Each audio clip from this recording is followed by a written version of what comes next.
दौरा न्यूजीलैंड के लिए पाकिस्तान ने अपना स्क्वाड अनाउंस कर दिया है और पाकिस्तान ने यहाँ पे कुछ हैरानकुन फैसले भी लिए हैं। तो बिलाल साहब, स्क्वाड आपके हाथ में, आपकी मोबाइल स्क्रीन पे है। हम यहाँ वीडियो में स्क्रीन पे भी डाल देंगे स्क्वाड ऑडियंस के देखने के लिए। तो सबसे पहले T20 से स्टार्ट करते हैं। 16 मार्च से T20 स्टार्ट है। तो सबसे पहले तो आप ये बताइए कि इस स्क्वाड में कौन से ऐसे डिसीजंस हैं जिन्होंने आपको हैरान किया। इंक्लूजन्स भी बताइए और एक्सक्लूजन्स भी बताइए। जी, इंक्लूजन्स तो मुझे काफ़ी ज़्यादा, आप बिल्कुल ही आपने न्यू स्क्वाड एकदम इकट्ठा करके ले आए हैं। अब मैं चाहूँ अगर आप एक स्क्वाड ले ही आए तो सबको थोड़ा थोड़ा चांस दें। 16-17 लड़के आप लेके जा रहे हैं तो सबको 5 T20s हैं, आप सबको चांस दें। कुछ ना कुछ इनमें से निकालने की कोशिश करें। देखें फ्यूचर के लिए कौन अच्छा है, कौन आपके लॉन्ग टर्म प्लान में सूट करता है। पुराने जो कुछ खिलाड़ी गए हैं उनको 1-1, 2-2 मैच खिलाएं, बाकी उनको रेस्ट भी दें। नए लड़कों को ट्राई करें। देखें आप अगले जो T20 वर्ल्ड कप है उसमें आप कहाँ स्टैंड करते हैं। मोहम्मद हारिस का कमबैक हुआ, कह तो रहे हैं वो कि आप थोड़ा मैच्योर होकर आए हैं, तो देखते हैं वो किस तरह खेलते हैं। उसके अलावा आपका इरफान नियासी पे भी नज़र आएगी कि चलो परफॉर्मेंस की इतनी ज़्यादा नहीं थी भी नहीं भी थी, उस पर कुछ इतना आप जज भी नहीं कर सकते इतनी जल्दी आपने ड्रॉप कर दिया। वो अब आगे कैसा परफॉर्म करते हैं। इसके अलावा आपके बाकी प्लेयर हसन नवाज़ टाइप के प्लेयर हैं, आई डोंट थिंक उनको इतना मौका मिलेगा अभी।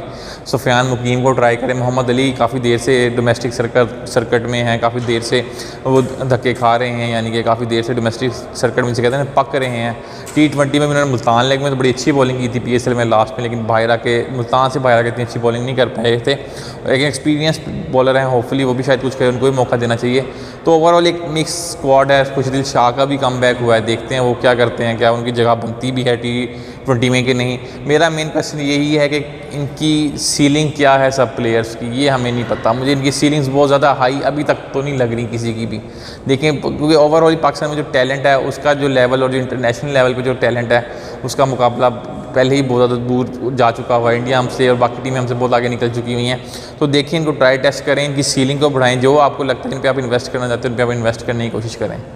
जी, सबसे पहले तो बात करेंगे कैप्टनसी की, लेकिन उससे पहले मैं बात करना चाहूँगा कि जो एक्सक्लूजन्स की हैं, 3 बड़े नाम आपको T20 में दिखाई नहीं देंगे, जिस पर टॉप ऑर्डर में बाबर आजम और मोहम्मद रिजवान हैं जो आपको नज़र नहीं आएंगे। इसके अलावा नसीम शाह आपको T20 में नज़र नहीं आएंगे। तो इन 3 खिलाड़ियों के बारे में कोई 3 अल्फाज, कोई 3-4 बातें आप कहें। मेरे ख्याल से ठीक डिसीजन है, इनका लॉन्गर फॉर्मेट में फोकस करवाएं। अगर ये लोग चल जाते हैं इधर फिर इनकी कमबैक करने की ज़रूरत नहीं है। मे बी अगर अच्छे प्लेयर जैसे आपको मिल गए शायद इनका T20 कैरियर भी यहीं पे ख़त्म हो जाए। ठीक हो गया। शाहीन अफरीदी और हारिस रऊफ को T20 में बरकरार रखा गया है, तो जबकि इन्हें ODI से निकाल दिया गया है। ODI की हम बात बाद में करेंगे, लेकिन क्या आप समझते हैं कि शाहीन और हारिस रऊफ को भी अब T20 पर ही फोकस करना चाहिए, लॉन्गर फॉर्मेट से इनको थोड़ा ब्रेक देना चाहिए। जी, ऐसे ही है। T20 पे ज़्यादा फोकस करें। अगर अपनी ये स्किल 10 ओवर वाली ये डेवलप कर लेते हैं कि हम 10 ओवर बॉलिंग करवा सकते हैं।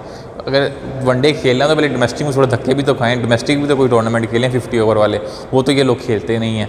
किसी न किसी टूर पे होते हैं या फिर वैसे ही रेस्ट लिया होता है। तो खेलें, वनडे में वापसी करनी है तो वहाँ पहले प्रूफ करें और आएँ अपनी जगह।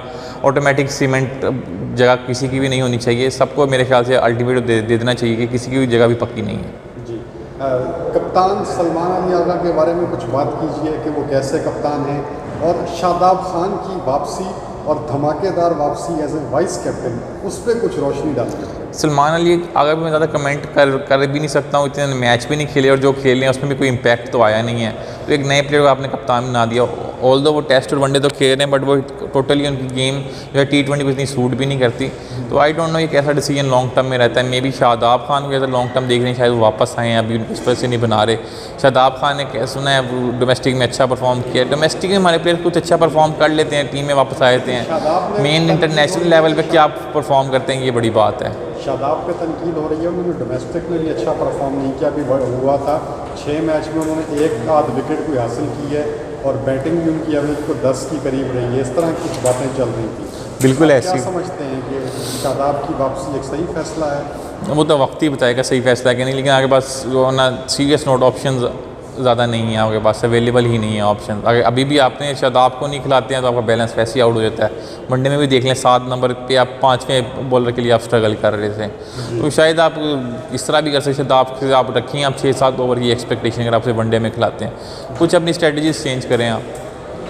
क्या पाकिस्तान को ज़्यादा क्या पाकिस्तान को ज़्यादा फायर पावर की ज़रूरत है यहाँ पे, आप समझते हैं कि बॉलिंग में हम कॉम्प्रोमाइज़ कर लेंगे, बैटिंग में फायर पावर चाहिए, या बॉलर अच्छे चाहिए, या कंप्लीट टीम बनाना चाहते हैं? कंप्लीट टीम बनाना चाहते हैं क्योंकि हर आपके डिपार्टमेंट में फ्लॉज हैं। कोई भी आप डिपार्टमेंट आप ये नहीं कह सकते कि ये डिपार्टमेंट हमारा स्ट्रॉन्ग है, इसको अब हम नहीं छेड़ना चाहेंगे।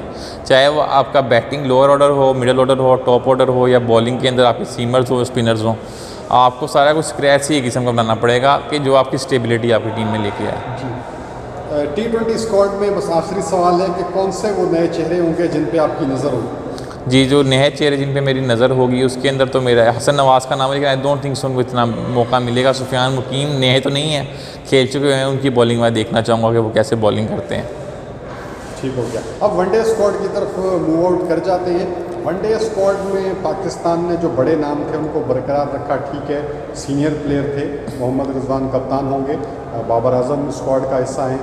अलबत्ता शाहीन अफरीदी और हारिस रऊफ़ को ड्रॉप कर दिया गया वनडे से। इसके अलावा एक और जो हैरानकुन फैसला पाकिस्तान का ओडीआई स्क्वाड में था वो ये था कि खुशदिल शाह और फ़हीम अशरफ को, ख़ासतौर पर फ़हीम अशरफ को बग़ैर किसी परफॉर्मेंस के दोबारा बरकरार भी रखा गया।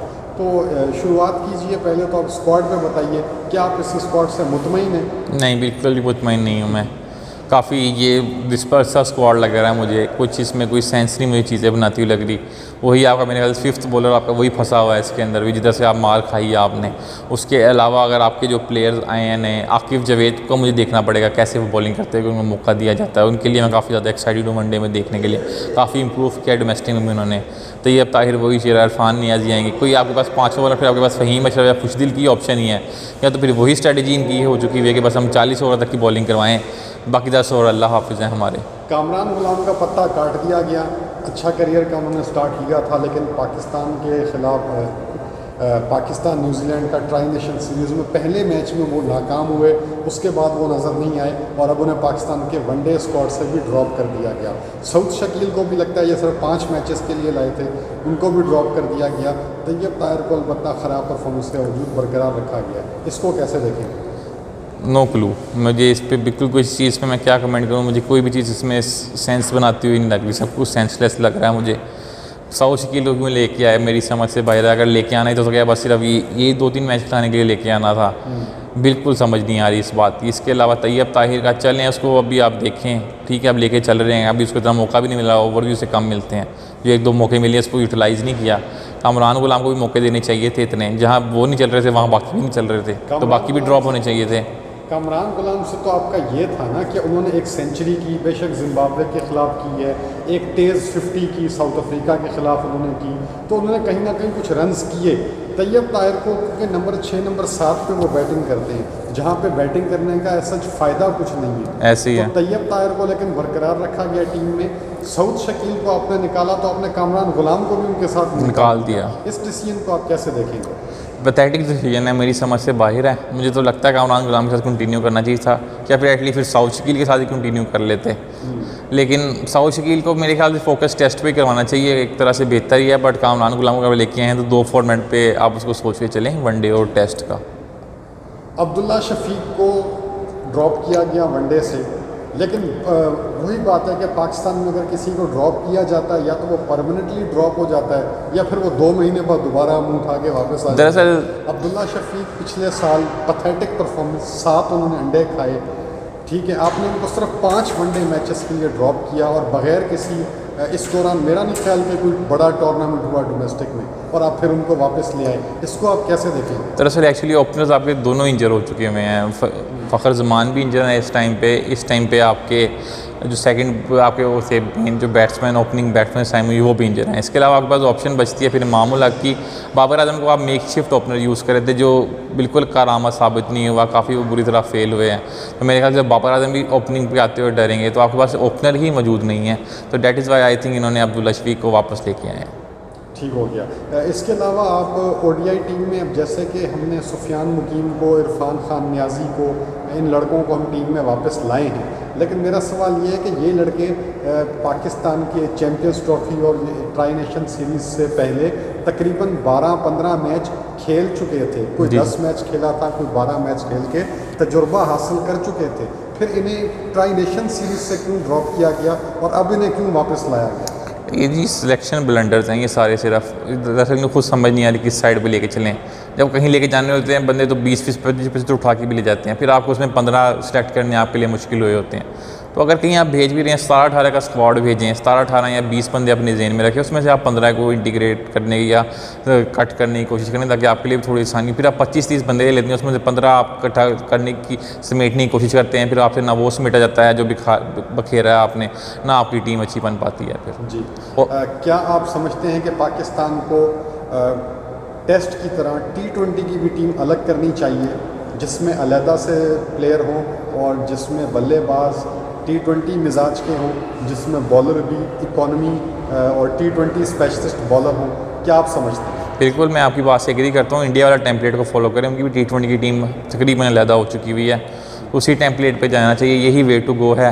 और इसी के सामने जो नए लड़के आते हैं जिनमें खुद थोड़ी फड़क हो, जिनके लॉन्ग हैंडल इस्तेमाल करना आता हो, कोई बायोमैकेनिक्स से कोई आइडिया हो, कुछ अक्लमंदी हो शॉट्स मारने की, हर बॉल पे छक्का नहीं लगता, अगर मारना भी तो तरीके से मारें, समझाएं इन्हें और इस तरह के प्लेयर्स को T20 के अंदर इंटीग्रेट किया जाए। जी। अब वनडे क्रिकेट से मुतल्लिक आपकी क्या राय है? पाकिस्तान के 3 वनडे होंगे, पहले 5 T20 होंगे, फिर 3 ODIs होंगे। तो कुल मिलाकर अगर देखा जाए, आखिरी क्वेश्चन है कि आपको T20 टीम से ज़्यादा उम्मीदें हैं? जो अभी आपने स्क्वाड देखा, आपकी स्क्रीन पे स्क्वाड नज़र आ रहा है, इस स्क्वाड से मुतल्लिक बताइए, आपको T20 में ज़्यादा उम्मीद है या वनडे में ज़्यादा उम्मीद है? ज़्यादा तगड़ा स्क्वाड कौन सा लग रहा है? एक्चुअली दोनों ही मेरे ख्याल से काफ़ी डिसबैलेंस स्क्वाड हैं, किसी से कोई ज़्यादा उम्मीद तो नहीं है, लेकिन डिपेंड करता है न्यूजीलैंड के कौन से प्लेयर्स खेलते हैं। क्योंकि न्यूजीलैंड के प्लेयर्स IPL में भी चले जाएंगे, वो भी पाकिस्तान न्यूजीलैंड ने स्क्वाड अनाउंस कर दिया, उनके साथ बड़े खिलाड़ी IPL की वजह से दस्तयाब नहीं होंगे। माइकल ब्रेसवेल की कप्तानी में न्यूजीलैंड अपना T20 के जो 5 मैच बिल्कुल ऐसी, इसमें तो इनको थोड़ा बहुत एडवांटेज ये ले सकते हैं, T20 स्क्वाड के अंदर कुछ इनको फ़ायदा हो सकता है इस चीज़ को। चलें जी, ठीक है, थैंक यू सो मच।